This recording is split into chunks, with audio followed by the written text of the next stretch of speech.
Hey everybody, welcome back. Alright, so we're in Module 4 now, and this is all going to be about tension and release. So we have, of course, been talking about tension and release throughout the tutorial, and I hope by now that you are starting to understand that it is a vital aspect of song structure. So let's dive in a bit more deeply and look at the many techniques and tools you can use to inject tension and release into your songs. So anyone really can create tension in a track. It's as easy as adding a white noise riser or a constant pitch bend going up in pitch. But not everybody gets it right. Now, why is that? It's because, generally speaking, the most fundamental thing to understand and get right when it comes to tension and release is that it needs to be balanced, meaning that if you have a big amount of tension, then you need a big release. Or to put it another way, if your build-up generates a lot of energy, then when it drops into the chorus, that chorus also needs to have a big amount of energy. I'll show you a couple of examples of what I mean of this in just a second, but I would actually go as far as to say that getting the balance right is so fundamental that it could be considered an actual rule of music production. Although you can actually use an imbalance of this rule to great effect in your tracks to tease or drive even more tension into the arrangement if that's what you want, but even so, in music, that extra tension you create will need to be resolved at some point, and it will need to be resolved in a satisfactory way. So as you may have gathered, tension and release comes in many shapes and sizes, and it's present almost everywhere in music production. We have looked at tension and release in the musical structure. We're going to look at it on a smaller scale in the transitions module later on. So now we're going to sort of take a look at the bigger scale and look at build-ups and drops. Now, when I say build-ups and drops, most people think, full-on dance music, but it doesn't have to be the case. Build-ups and drops are still present in even rock music or in sort of, deep house and stuff like that. It's just that they're just much gentler. But the principles are still the same. So I have two examples for you here. One is the song that we've been looking at somewhat throughout this tutorial called Children of the Stars. And you can hear here that the sort of the build up here going into the chorus. I'll just play it for you so we can have a listen.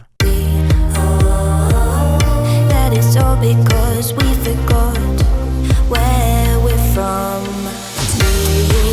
We are the children. So obviously the build-up is fairly chilled, and also the drop is kind of fairly chilled. There's energy in there, but it's not like, full-on dance floor track or anything like that. But it's still a build-up and it's still a drop. And in this track, the energy is fairly balanced. So we've got a sort of nicely relaxed build-up, and then it goes into a fairly relaxed sort of chorus. And that's what I mean about the balance between tension and release. If I have like a stupidly intense, pitch bend riser and a white noise and a snare roll going up in pitch, and then it drops into this, it is going to be sorely disappointing for the listener, because all that tension that you're building up indicates that it's going to go into something crazy, and then it just sort of drops away into this completely different sort of energy state of a chorus, and that's just a complete imbalance. So that would be the wrong thing to do. You want to have that balance between the amount of energy given the build up and the amount of energy you get when you get to the chorus. And also, while we're talking about this track, what I mentioned about playing with the rule of balancing the sort of tension and release is happening here in this suspense section. So going from the beginning of the track, you got the verse, the pre-chorus, and then you drop into the chorus with all the drums and all the sort of energy and everything. In the second half, we repeat that same energy structure with the verse 2, the pre-chorus 2, but then instead of going into the full chorus with all of the drums and everything, we go into this sort of chorus suspense, I've called it, but it's just the chorus but without any drums really. So when the pre-chorus is finished, you expect it to go into the normal chorus as the sort of, first section has shown us. And then something happens which is kind of not what you're expecting, not what you've been taught by the first half. So instead of hitting, it kind of just leaves you sort of hanging there, still in suspense. And then obviously it just gradually builds up and then goes into the sort of full-on chorus. So let me just play that section for you, just so you can sort of hear what I'm talking about. Obviously in the first pre-chorus we go from here. That is all because we forgot where we're from. We are the And then in the second one. That is all because we forgot where we're from. We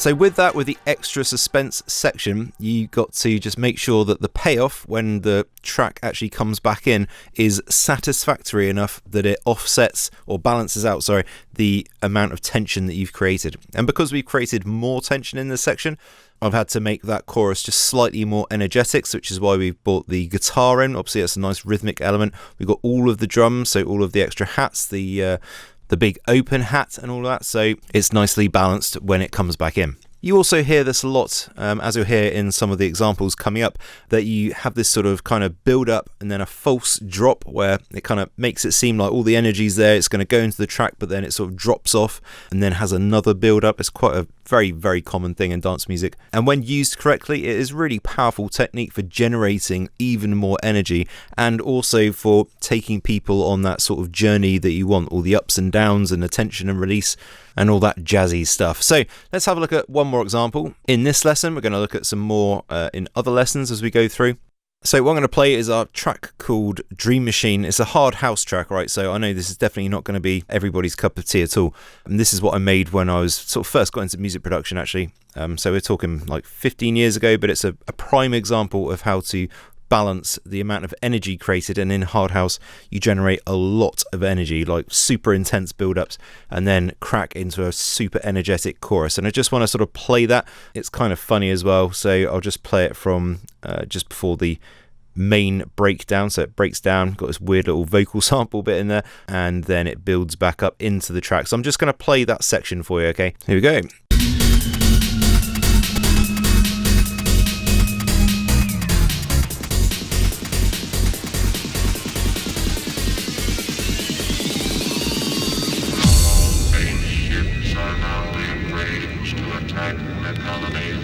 The final annihilation of the life form known as man. Let the attack begin. Battlestar Galactica, that is.